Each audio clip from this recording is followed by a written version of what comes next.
President Trump no longer safe in White House, former Secret Service agent. The president is no longer safe on the White House grounds, according to former Secret Service agent Dan Bongino, who once guarded Presidents George W. Bush and Barack Obama. Bongino made the stunning assessment in an interview Friday with Daily News. It followed an incident last Friday night when a man jumped the White House fence and may have roamed the property for as long as 15 minutes before he was stopped by the Secret Service. Jonathan Tran, who carried 2 cans of mace, set off multiple alarms, Bongino said, and what was even spotted by Secret Service officers, but was still able to come within close proximity of the White House and even reportedly jiggled the door to the executive mansion. The intruder set off multiple alarms that clearly showed someone breached the property, and he was seen by officers who didn't think anything of it. "This is a big story," Bongino told Daily News. "That just shows the president is not safe there, in the White House. The Secret Service does not have the assets. They don't have personnel on the ground they need to keep him safe. Should a group of terrorists decide to storm the White House, the Secret Service would not be able to protect Trump," Bongino predicted.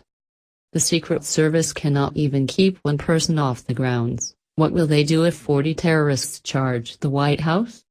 he asked. "And believe me, the terrorists are already thinking about that." According to the Secret Service, Tran was charged with entering a restricted building and carrying a dangerous weapon.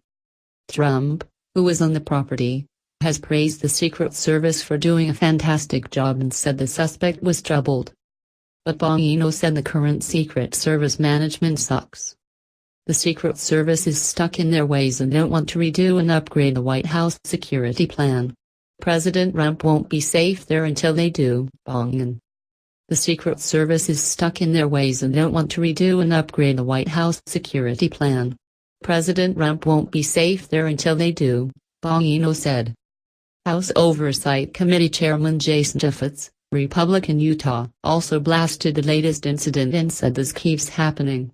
Chaffetz's panel oversees the Secret Service.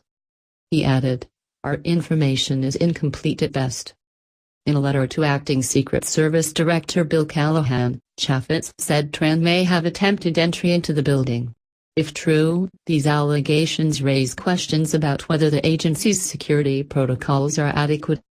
Chaffetz suggested there may have been alarms that were ignored by the Secret Service.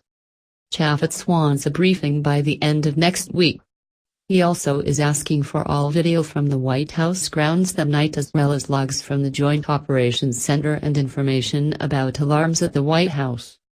The episode recalled another in September 2014, when Omar Gonzalez penetrated the White House grounds and actually made it inside. Then Secret Service Director Julia Pearson afterward conceded mistakes were made. But the Secret Service was found to have publicly lied about how far Gonzalez made it into the White House.